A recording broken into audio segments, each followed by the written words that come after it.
며느리에게서 전화가 왔어요. 어머니, 집 비밀번호가 바뀌었나요? 반찬 가지러 갔더니 문이 안 열려서요. 그래, 내가 바꿨어. 네?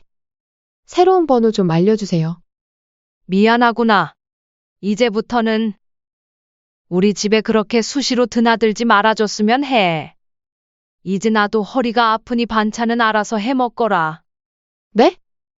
어머니, 무슨 말씀이세요? 저희가 뭐 잘못했나요? 순간 지난 10년간 참아왔던 모든 말들이 한꺼번에 터져나왔죠. 너희는 날 가정부로 착각하고 있더구나.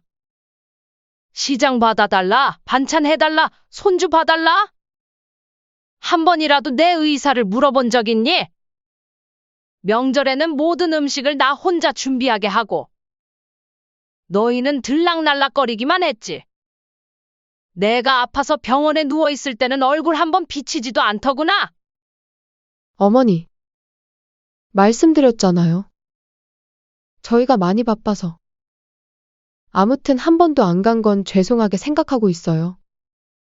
그래, 너희는 바쁘지. 하지만 나도 내 삶이 있단다. 이제는 더 이상 너희 집 비밀번호도 알고 싶지 않고 너희 집 냉장고도 채워주고 싶지 않아. 손주도 미안하지만 더 이상은 못 봐준다 그렇게 알고 있어라. 안녕하세요. 저는 올해 67이 된 강혜자입니다. 오늘은 제 이야기를 들려드리려고 해요. 아마 이 글을 읽으시는 어머님들은 제 마음을 이해하실 거예요. 평생을 자식 뒷바라지로 살아온 우리 세대의 이야기니까요. 엄마, 이번에 병원 월급 들어왔는데 집 보증금 좀 올려달래요. 2천만 더 보태주시면 안 될까요? 아들의 전화를 받은 그날도 저는 며느리가 맡기고 간 손주를 돌보느라 허리가 끊어질 것 같았어요. 벌써 3번째 보증금 상향 요구였죠. 의사가 된 아들이 돈을 벌고는 있지만 그래도 서울에서 체면에 맞게 살려면 부족하다나 뭐라나. 아들아, 그동안 엄마가 5억도 냈고 결혼할 때 신혼집도 엄마가 다 해결해줬잖아. 엄마, 엄마가 평생 모은 돈. 저 아니면 누구 주려고 모았어요? 치사하게 그러지 마세요. 그리고 저희가 이사 가면 손주도 더 좋은 학군에서 키울 수 있잖아요. 요즘 집값이 많이 올랐다던데. 아들 얘기를 듣고 한숨이 절로 나왔어요. 20여 년 전 남편이 폐암으로 세상을 떠나기 전 마지막으로 한 말이 떠올랐어요. 여보, 내가 못해준 게 너무 많아 미안해. 우리 아들 잘 부탁해. 자식 농사만큼은 잘 지어놨으니 이제 아들이 당신 좋은 데 데려다 줄 거야. 내가 못해준 만큼 아들이 다 해줄 거야. 그 말에 울면서 고개를 끄덕이던 제가 떠올라요. 그때부터 저는 정말 악착같이 살았어요. 편의점 야간 알바에 새벽 신문 배달까지. 아들을 의사로 만들기 위해 제가 안 해본 일이 없었죠. 점심시간이면 아들 학교에 도시락을 날랐고 밤늦게 학원에서 돌아오는 아들을 위해 매일 따뜻한 국을 끓여놓곤 했어요. 강 여사님, 이렇게 고생하시다가 몸 상하시겠어요. 이웃들이 걱정할 때마다 저는 웃으면서 대답했죠. 괜찮아요. 우리 아들 열심히 공부하는 모습 보면 쌓인 피로가 다 날아가는 것 같아요. 그 결과 아들은 서울대 의대에 합격했고 지금은 대학병원 전문의가 됐어요. 합격 소식을 들었을 때 얼마나 울었는지 몰라요. 남편 영정 앞에서 울면서 여보, 우리 아들 의사 됐어요. 당신 소원 이뤘어요. 하고 속삭이던 그날이 아직도 생생해요. 하지만 아들의 결혼 후 제 삶은 완전히 달라졌어요. 신혼집을 구할 때부터 예상치 못한 일이 벌어졌죠. 어머니, 저희가 알아본 집이 있는데요. 이번에 신축으로 지어진 아파트예요. 신혼부부가 살기에 딱 좋은 곳이더라고요. 거기면 얼마나 하는데? 어머니, 전세가 5억이에요. 서울에서 신혼부부가 살기에는 최소한 이 정도는 돼야 하지 않을까요? 저희 엄마도 그러시더라고요. 그때 제가 왜 말을 못했을까요? 평생 모은 돈을 꺼내면서도 제 입에서는 그래, 그래도 된다는 말만 나왔어요. 결혼 후 며느리의 요구는 점점 더 많아졌어요. 처음에는 조심스러웠던 태도가 어느새 당당함으로 바뀌었죠. 어머니, 이번 주말에 친정 엄마랑 쇼핑 가기로 했는데? 토요일부터 일요일까지 애 좀 봐주실 수 있으세요? 아, 그리고 애기 이유식도 좀 만들어주세요. 어머니가 만드신 이유식이 제일 좋더라고요. 요새 제가 피부가 다니느라 바빠서. 거절하기도 전에 며느리는 현관문을 열고 들어와 손주를 맡기고는 휙 나가버렸어요. 제 집 비밀번호를 알고 있는 며느리는 마치 자기 집처럼 드나들었죠. 어머님, 저 왔어요. 반찬 좀 가져갈게요. 며느리는 제 허락도 없이 냉장고를 열어 반찬통을 챙겼어요. 어머님, 이 김치는 간이 좀 싱거운데. 다음엔 좀 더 짜게 담가주세요. 그리고 동치미는 없나요? 우리 신랑이 동치미 먹고 싶다고 하던데. 명절이면 상황은 더 심각해져요. 추석 일주일 전 며느리에게서 문자가 왔어요. 어머님, 이번에도 명절 음식은 어머님께서 하시는 거죠? 저 친정에서도 먹게양 좀 많이 해주세요. 연락 주세요. 아, 맞다. 이번에는 갈비찜이랑 잡채도 좀 많이 해주세요. 지난번에는 좀 부족했거든요. 명절 전날 저는 새벽부터 일어나 음식을 준비했어요. 허리가 아파도 쉴 수가 없었죠. 친척들이 오면 너가 만든 음식이 최고야. 라고 칭찬은 하지만 제 곁에서 도와주는 사람은 아무도 없었어요. 며느리는 손주만 맡기고 친정에 가버렸고 아들은 병원 당직이라며 나타나지도 않았죠.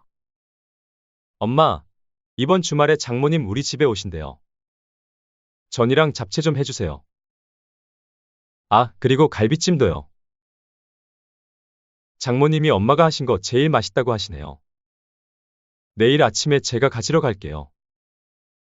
어머님, 내일 제가 친구들이랑 저녁 약속이 있어서 퇴근하고 애기 좀 봐주세요.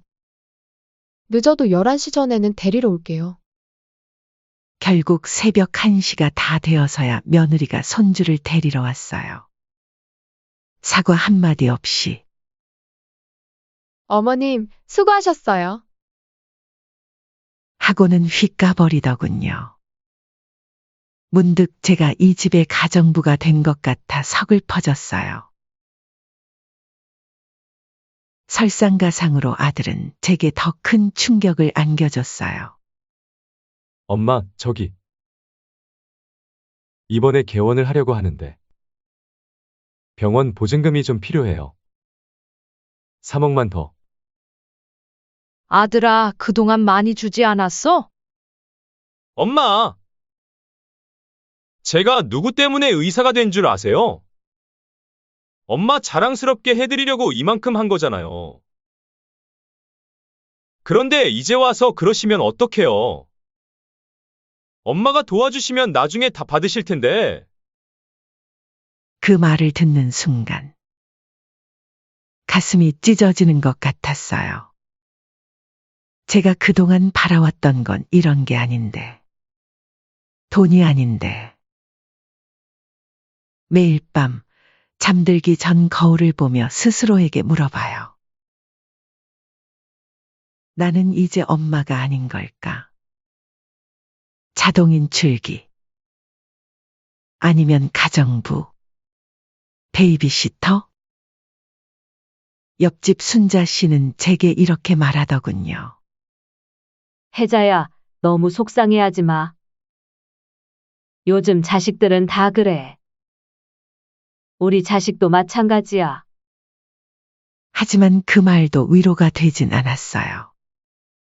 그러던 어느 날, 또다시 며느리가 맡기고 간 손주를 돌보다가 그만 허리를 다치고 말았어요.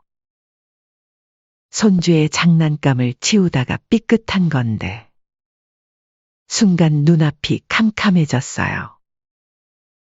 겨우 119를 불러 병원에 실려갔죠. 병원 침대에 누워 천장을 바라보는데, 문득 지난 시간이 스쳐 지나갔어요. 편의점 알바를 마치고 새벽에 도시락을 싸던 날들. 아들 학원비를 벌기 위해 이 집 저 집 반찬을 만들어 팔던 시절. 그 모든 것이 제 선택이었다고 생각했는데, 지금은 그 선택마저도 자식들에게 빌미가 되어버린 것 같아요. 간호사가 보호자분은 언제 오시나요? 라고 물을 때마다 저는 곧 올 거예요. 라고 대답했지만, 정작 아들도 며느리도 오지 않았어요. 대신 문자만 한 통 왔더군요. 엄마, 저희가 지금 너무 바빠서. 어머님 갑자기 그러시면 저희는 어떡해요? 빨리 나오셔야 할 텐데. 엄마, 이번 주말에 장모님 오시기로 했는데 음식은 어떡하죠? 아들이 의사면 뭐하나 싶더군요. 지 엄마가 아파도 제대로 돌볼 줄 모르는데. 침대에 누운 채로 창밖을 바라보며 생각했어요. 내가 이렇게 쓰러져도 자식들은 음식 걱정뿐이구나. 자식놈들 다 필요 없다. 병실에서의 일주일은 제 인생에서 가장 외로운 시간이었어요. 하지만 동시에 가장 많은 것을 깨달은 시간이기도 했죠. 매일 아침 회진을 오는 젊은 의사 선생님을 보며 문득 우리 아들 생각이 났어요. 그 의사 선생님의 어머니는 지금 어떤 마음일까? 우리 아들처럼 그 어머니를 등한시하고 있을까? 어머님, 많이 불편하시죠? 허리 디스크가 꽤 심하시네요.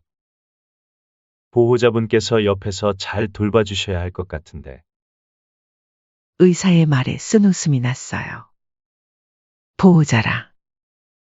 제 아들도 대학병원 의사인데 일주일째 얼굴 한 번 비치지 않았네요. 보호자분은 아직 안 오셨나요? 간호사가 물을 때마다 저는 괜히 변명을 했어요. 아, 네. 아들이 의사라 많이 바빠서요. 어머, 아드님이 의사세요? 그러면 좋으시겠어요. 어머님 건강은 아드님이 잘 챙겨주시겠네요? 그 말을 들을 때마다 가슴 한켠이 찢어지는 것 같았어요. 병실 옆자리에는 저와 비슷한 나이대의 할머니가 계셨어요. 그분은 매일 아침 저녁으로 딸이 병문안을 왔고 주말에는 사위와 손주들도 찾아왔죠. 어머님, 내일은 제가 일찍 와서 머리 감겨드릴게요. 엄마, 맛있는 거 싸왔어요. 같이 드세요. 그 모습을 보며 저는 생각했어요. 아, 이런 게 정상적인 부모-자식 관계구나. 일주일 동안 아들에게서 온 연락이라곤. 문자 3통이 전부였어요. 엄마, 오늘도 수술이 있어서. 죄송해요. 엄마, 이번 주말에 장모님 오시는데 음식은 어떡하죠? 엄마, 애기 봐주실 수 있는 날짜가 언제쯤일까요? 제 건강이나 상태를 걱정하는 말은 단 한마디도 없었죠. 며느리는 아예 연락도 하지 않았고요. 대신 동네 이웃들이 매일같이 찾아왔어요. 혜자야, 너무 속상했겠다. 그러게 왜 그렇게 바보같이 다 해줬어? 아이고, 우리 혜자. 이제 정신 차려야지. 지금이라도 늦지 않았어. 그동안 저는 창피해서 이웃들에게 제 속마음을 털어놓지 못했는데 이렇게 입원하고 나니 오히려 다 털어놓게 되더군요. 그리고 놀랍게도 비슷한 경험을 가진 분들이 많았어요. 우리 아들도 그래. 돈 얘기만 나오면 엄마가 평생 고생했다면서 눈물 쥐어짜더니 정작 쟤 살기 바쁘다고 나 몇 년째 방치야. 자식 키우는 게 부모돌이라고? 웃기는 소리 하고 있네. 우리도 우리 인생이 있는 거지. 퇴원하기 전날 밤 저는 오랜만에 편안한 마음으로 잠들 수 있었어요. 제가 해야 할 일이 무엇인지 드디어 알 것 같았거든요. 집으로 돌아오자마자 제일 먼저 한 일은 현관 비밀번호를 바꾸는 거였어요. 20년 넘게 써온 비밀번호. 아들의 생일이었죠. 이제는 제 생일로 바꿨어요. 그리고 기다렸죠. 예상대로 그날 오후 며느리에게서 전화가 왔어요. 어머니, 집 비밀번호가 바뀌었나요? 반찬 가지러 갔더니 문이 안 열려서요. 그래, 내가 바꿨어. 네? 새로운 번호 좀 알려주세요. 미안하구나. 이제부터는 우리 집에 그렇게 수시로 드나들지 말아줬으면 해. 이제 나도 허리가 아프니 반찬은 알아서 해 먹거라. 네? 어머니, 무슨 말씀이세요? 저희가 뭐 잘못했나요? 순간 지난 10년간 참아왔던 모든 말들이 한꺼번에 터져나왔죠. 잘못이라고? 그래, 이제 말해볼게. 너희는 날 가정부로 착각하고 있더구나. 시장 봐달라, 반찬 해달라, 손주 봐달라. 한 번이라도 내 의사를 물어본 적 있니? 명절에는 모든 음식을 나 혼자 준비하게 하고 너희는 들락날락거리기만 했지.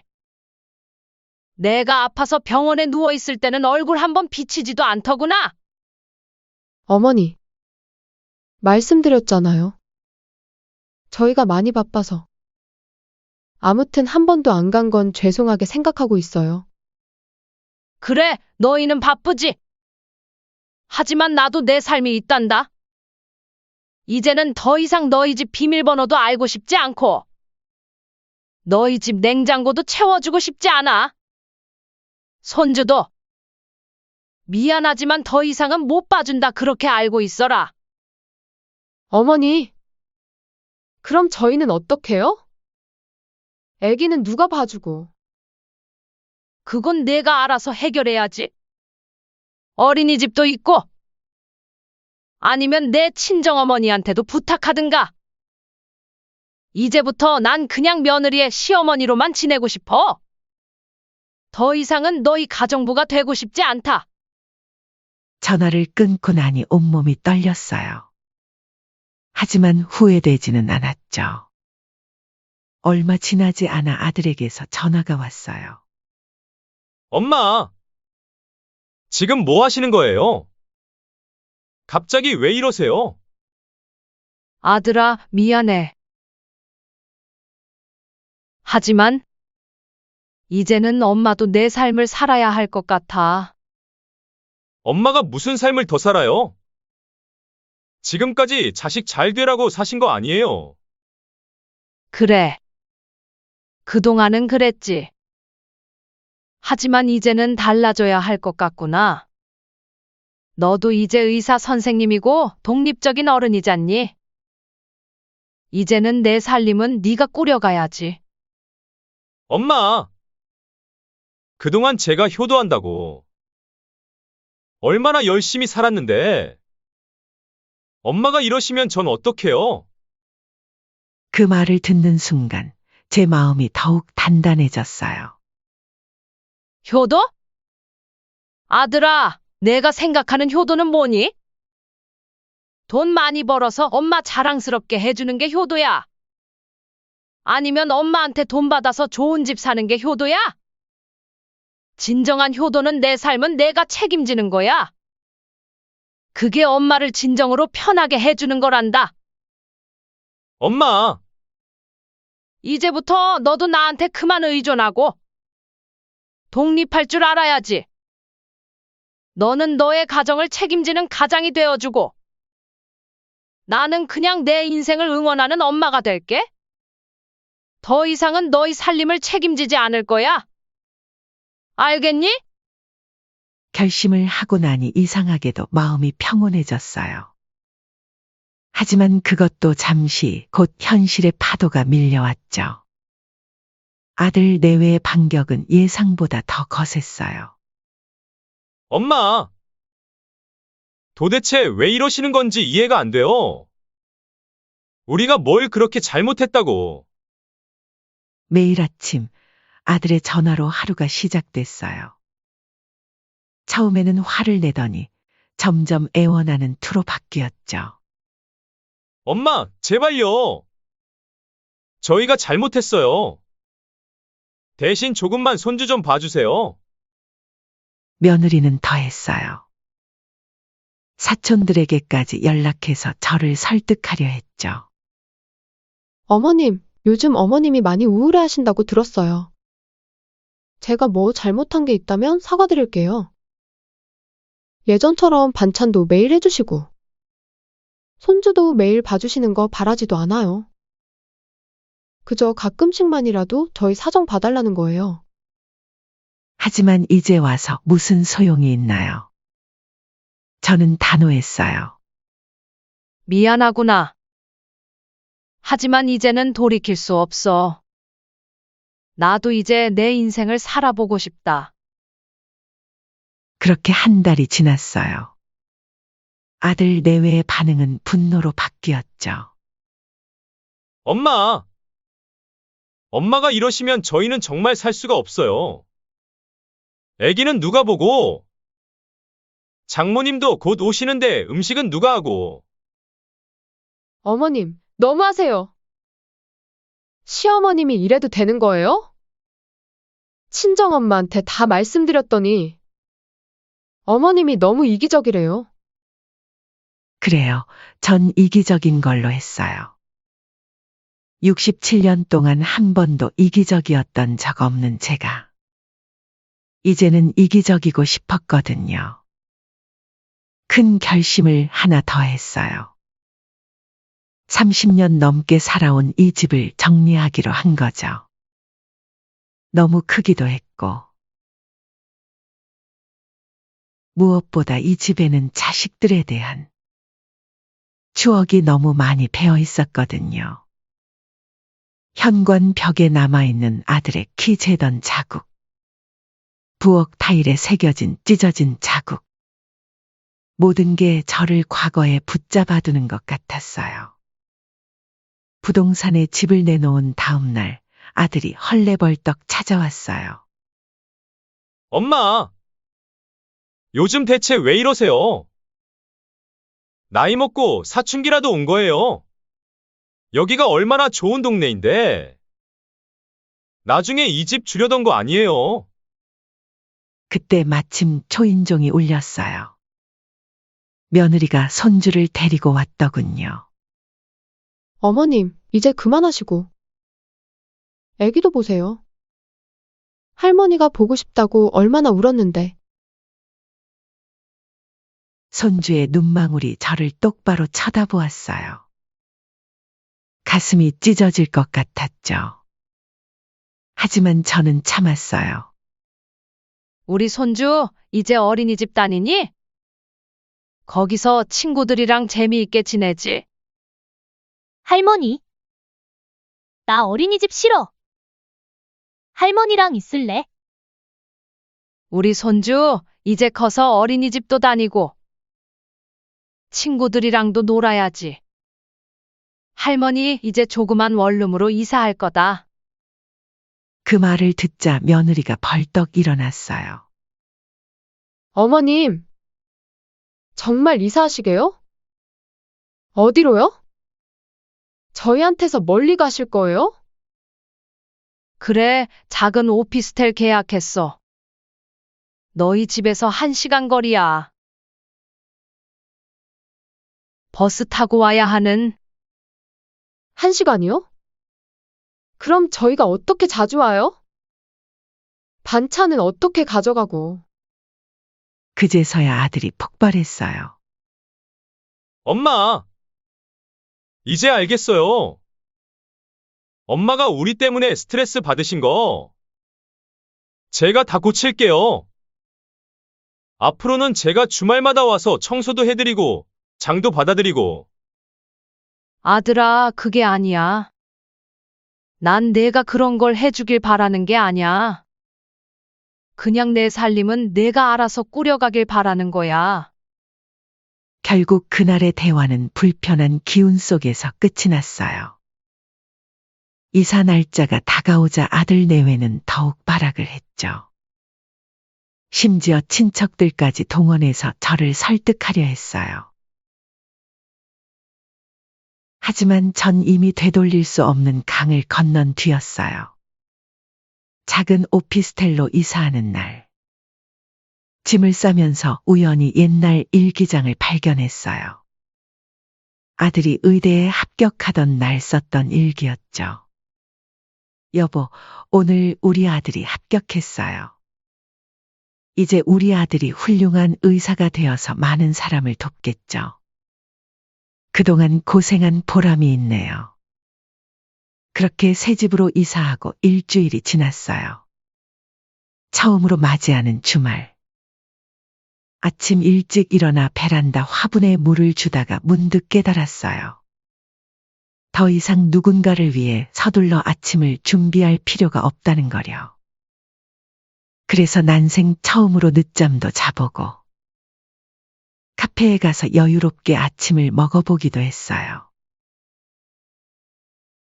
그러다 우연히 동네 문화센터를 발견했어요. 시니어를 위한 스마트폰 교실이라는 강좌가 눈에 띄더군요. 망설임 없이 등록했어요. 수업에서 만난 동년배 친구들과 금세 친해졌죠. 저는 딸이 셋인데 다들 제 통장만 바라보는 것 같아서. 우리 아들은 결혼하고 나서 돈 때문에 매일 싸우다가 이혼했어요. 그래서 전 이제 돈 얘기만 나오면 조용히 전화를 끊어요. 저는 작년에 남편이랑 사별하고 혼자 됐는데 자식들이 재혼하라며 자꾸 등 떠밀어서 답답해요. 다들 저마다의 사연을 안고 있더군요. 그 중에서도 최근 저처럼 독립을 선언하고 새 삶을 시작한 분들의 이야기가 특히 위로가 됐어요. 한편 아들 내외의 삶도 조금씩 변화하기 시작했어요. 처음에는 베이비시터를 구했다가 결국 며느리가 일을 조금 줄이고 육아에 전념하기로 했다더군요. 명절 음식은 이제 배달 업체에 맡기고 반찬은 정기 배송을 신청했다고 해요. 엄마, 저희가 이제야 깨달았어요. 그동안 엄마가 얼마나 많은 일을 해주셨는지. 어느 날 아들에게서 이런 문자가 왔어요. 회신하지는 않았지만 그래도 마음 한켠이 따뜻해지더군요. 새로 다니기 시작한 요가 교실에서는 제 나이에도 불구하고 자세가 가장 유연하다고 칭찬을 받았어요. 아유, 강 선생님은 원래부터 유연하셨나 봐요. 아니에요. 평생 허리 굽히고 살아서 그런가 봐요. 다들 깔깔 웃었지만 그 웃음 속에는 우리 세대의 아픔이 담겨 있었죠. 문화센터 친구들과 여행을 가기로 한 날이었어요. 그런데 그날 아침 며느리에게서 전화가 왔어요. 어머님, 죄송한데 오늘만 잠깐 애기 좀 봐주실 수 있으세요? 미안하구나. 오늘은 약속이 있어서. 어머님, 그 약속보다 손주가 더 중요하지 않으세요? 순간 가슴이 찡했지만 이번에도 저는 단호했어요. 아니, 이제는 달라. 내 약속도 소중하단다. 내 인생이 너한테 소중한 것처럼 내 인생도 나한테는 소중해. 처음으로 떠나는 여행이었어요. 남편과도 가본 적 없는 제주도로 향하는 비행기 안에서 창밖으로 구름을 바라보며 생각했어요. 여보, 나 이제야 내 인생을 살아보려고 해요. 늦진 않았죠? 그리고 며칠 전 정말 뜻밖의 일이 있었어요. 아들 부부가 제 새집을 찾아온 거예요. 엄마, 저희가 잘못했어요. 이제야 알겠어요. 엄마도 엄마의 삶이 있다는 걸요. 어머님, 죄송해요. 그동안 저희가 너무 이기적이었네요. 처음으로 진심이 담긴 사과를 하더군요. 손주도 많이 컸더라고요. 할머니, 나 이제 유치원 다녀요. 친구들이랑 재미있게 지내요. 저는 그제서야 아들 내외를 집에 들였어요. 차를 마시며 이런저런 이야기를 나눴죠. 더 이상 돈 얘기도 부탁도 없었어요. 그저 일상적인 대화. 그동안 우리에게 없었던 그런 대화를 나눴어요. 마지막으로 아들이 이런 말을 하더군요. 엄마, 이제는 제가 엄마를 돌볼게요. 하지만 예전처럼 부담 드리지는 않을게요. 그냥 가끔 찾아뵙고 안부 전하고 그 정도로요. 며느리도 많이 달라졌어요. 이제는 제 허락 없이 집에 들어오지 않고 항상 미리 연락을 해요. 얼마 전에는 이런 말을 하더군요. 어머님, 저도 나중에 어머님처럼 멋진 시어머님이 될 거예요. 자식과 며느리의 삶을 존중해주는 그런 어른이요. 요즘은 가끔 남편 생각을 해요. 여보, 우리 아들 그래도 제법 잘 컸죠? 이제야 진짜 어른이 된 것 같아요. 제가 조금 늦게 깨달았네요. 자식을 위하는 게 꼭 희생만은 아니라는 걸. 지금 저는 제 인생에서 가장 행복한 시간을 보내고 있어요. 늦게 찾은 자유지만 그래서 더욱 소중하답니다. 이제는 알아요. 진정한 사랑은 서로를 구속하는 게 아니라 자유롭게 해주는 거라는 걸. 그리고 무엇보다 가장 큰 변화는 제 안에서 일어났어요. 더 이상 죄책감에 시달리지 않아요. 이제는 당당하게 말할 수 있어요. 나는 좋은 어머니였다. 그리고 지금도 좋은 어머니이다. 67년 만에 처음으로 아침마다 설레는 마음으로 눈을 떠요. 오늘은 또 어떤 행복이 기다리고 있을까 하는 기대감으로요. 제 인생의 마지막 장은 이제 시작됐으니까요. 여러분도 늦지 않았어요. 언제든 새로운 시작을 할 수 있어요. 저처럼. 그리고 지금의 저보다도 더 행복한 삶을 사실 수 있을 거예요. 지금까지 제 이야기를 들어주셔서 감사합니다.